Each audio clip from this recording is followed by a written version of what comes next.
देखिए, अब हम पढ़ने जा रहे हैं scope. Scope means areas where study of macro economics. Macro economics को में किन किन चीज़ों को किन किन एरियाज़ में स्टडी की जाती है। तो मैक्रो इकोनॉमिक्स में पहले स्टडी करते हैं नेशनल इनकम की। नेशनल इनकम चाहे कैलकुलेट करने की बात हो या इसकी थ्योरी की बात हो, तो नेशनल इनकम कैलकुलेट करना सीखेंगे। ये थ्योरेटिकल पॉइंट है आपका, इसमें न्यूमेरिकल भी आएंगे। कैसे पूरे देश की इनकम कैलकुलेट करते हैं ये हम सीखेंगे। मैं आपसे कहूँ कि आप अपने घर की इनकम बताइए, तो आप 4-5 लोग जो भी आपके घर में कमाते हैं सबका टोटल करेंगे, आप मुझे बता देंगे बोले सर हम इतनी इनकम कमाते हैं। लेकिन देश की इनकम, नेशनल इनकम, पूरे देश कितना कमाता है ये कैसे पता चलेगा, तो वो भी हम सीखेंगे। दूसरा हम इसमें पढ़ते हैं थ्योरी ऑफ एम्प्लॉयमेंट। पूरा चैप्टर है इसके बारे में, ऐसी थ्योरी ऑफ एम्प्लॉयमेंट, पूरे देश में कितना एम्प्लॉयमेंट है, एम्प्लॉयमेंट कैसे बढ़ेगा, क्या स्थिति अभी है, क्या होनी चाहिए, कैसे गवर्नमेंट इंप्रूव कर सकती है, तो हम इसमें पढ़ेंगे थ्योरी ऑफ एम्प्लॉयमेंट में। थ्योरी ऑफ मनी, और क्या पढ़ते हैं मैक्रो इकोनॉमिक्स में, थ्योरी ऑफ मनी। मनी के बारे में पढ़ेंगे। मनी क्या है, कैसे मनी बनती है, मनी को कैसे फ्लो किया जाता है, देश के अंदर कितनी मनी फ्लो होती है, कम करना है, ज़्यादा करना है, किस स्थिति में मनी को कम किया जाएगा, किस स्थिति में मनी को बढ़ाया जाएगा, वो हम इसमें पढ़ेंगे। हम theory of general price level, inflation deflation के बारे में, महंगाई आती है, मंदी आती है, तो उससे कैसे हमें उभरना है, कैसे हम उसकी सारी प्रॉब्लम्स को टैकल करेंगे, अपने सामने गवर्नमेंट क्या कर सकती है, वो हम इसमें पढ़ेंगे कि है क्या इन्फ्लेशन डिफ्लेशन, क्या और डिटेल में पढ़ेंगे।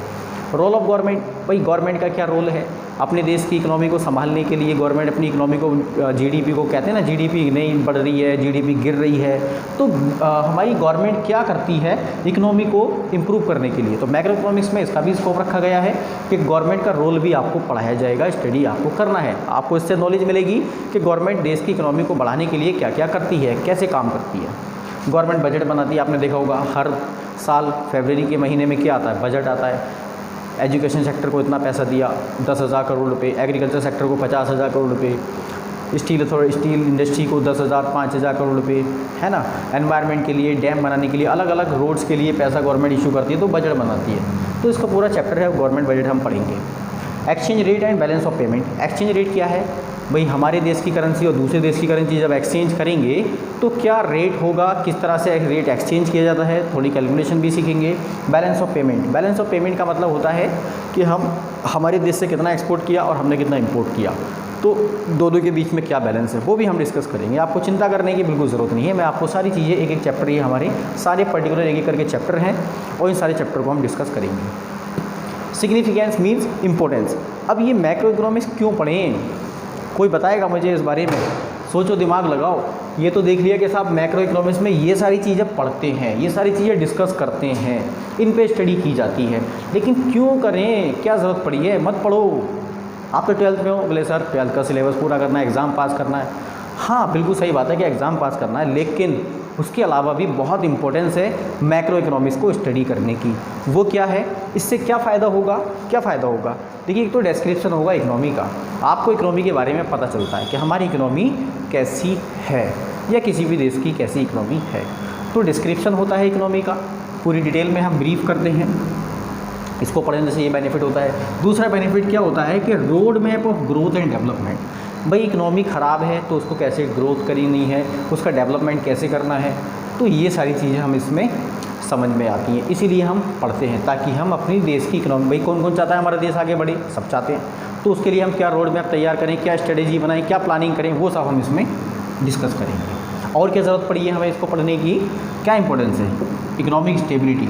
हम अपनी इकोनॉमी को स्टेबल कैसे रखें, कभी मंदी में आ गए, कभी इन्फ्लेशन में, कभी डिफ्लेशन में, तो वो स्थिति पैदा ना हो, इसलिए हम अपनी इकोनॉमी को स्टेबल कैसे रखें।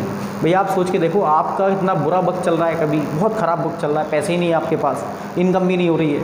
एक टाइम ऐसा आया कि आपके पास बहुत इनकम हो रही है, तो हर 6 महीने में ऐसा होता है कि इनकम होती है, हर 6 महीने बाद इनकम नहीं होती। तो देखिए, हम अपने आप को कैसे स्टेबल रखें, लगातार निरंतर कैसे रखें, उसके लिए इकोनॉमी की स्टेबिलिटी कैसे रखनी है, तो उसके लिए भी हम पढ़ सकते हैं। इसमें ये भी बेनिफिट है मैक्रो इकोनॉमिक्स पढ़ने का। और क्या बेनिफिट है, बैलेंस ऑफ पेमेंट के बारे में पढ़ेंगे। अभी बताया मैंने कि बैलेंस ऑफ पेमेंट क्या होता है। बैलेंस ऑफ पेमेंट, हमारे देश में कितना पैसा आया, कितनी करेंसी आई और कितनी करेंसी हमारे पास से गई, तो इसके बारे में पढ़ेंगे। बैलेंस ऑफ पेमेंट हम मेंटेन कर सकते हैं। दूसरा, इसको पढ़ने से क्या बेनिफिट है मैक्रो इकोनॉमिक्स को, problems of poverty and employment, environmental pollution. भाई एनवायरमेंट पॉल्यूशन भी होता है, उसको कैसे सुधार सकते हैं ये पढ़ सकते हैं हम। प्रॉब्लम्स क्या हैं पॉवर्टी की, गरीबी की क्या दिक्कतें हैं, उनको सुधारने में हेल्प कर सकते हैं, इसलिए मैक्रो इकोनॉमिक्स को स्टडी किया जाता है।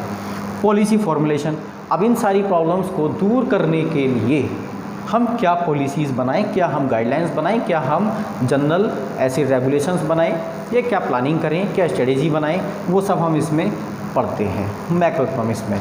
मैंने आपको बताया था देखिए अभी कि ये एक ऐसा चैप्टर, एक ऐसा सब्जेक्ट है मैक्रो इकोनॉमिक्स जिसमें आपका दिमाग ओपन होता है, माइंड ओपन होता है, आपको दुनियादारी की समझ आती है। तो इसलिए मुझे लगता है कि हर स्टूडेंट को ये पढ़ना बेहद ही ज़रूरी है, चाहे आप अपने करियर में आगे जॉब में जाएं या अपना कोई प्रोफेशन चुनें या कोई बिज़नेस करें। बेहद अगर बिज़नेस आप करना चाहते हैं तो आपकी स्टडी इसमें बहुत स्ट्रॉन्ग होनी चाहिए। आपको यकीनन बहुत बेनिफिट मिलेगा अगर आप इकोनॉमिक्स की नॉलेज लेने के बाद बिज़नेस करते हैं तो इसकी नॉलेज आपको बिज़नेस में बेहद ही हेल्प करने वाली है। अगर आप कोई जॉब भी नहीं करते हैं, आप किसी प्रोफेशन में नहीं भी जाते हैं और अपना बिज़नेस करते हैं या अपने फैमिली बिज़नेस में, अपने फादर के बिज़नेस में हाथ बटाते हैं या अपने भाई के बिज़नेस में हाथ बढ़ाते हैं, किसी रिश्तेदार के बिज़नेस में हाथ बढ़ाते हैं, तो आपको बहुत बेनिफिट मिलने वाला है इस स्टडी को करने के बाद।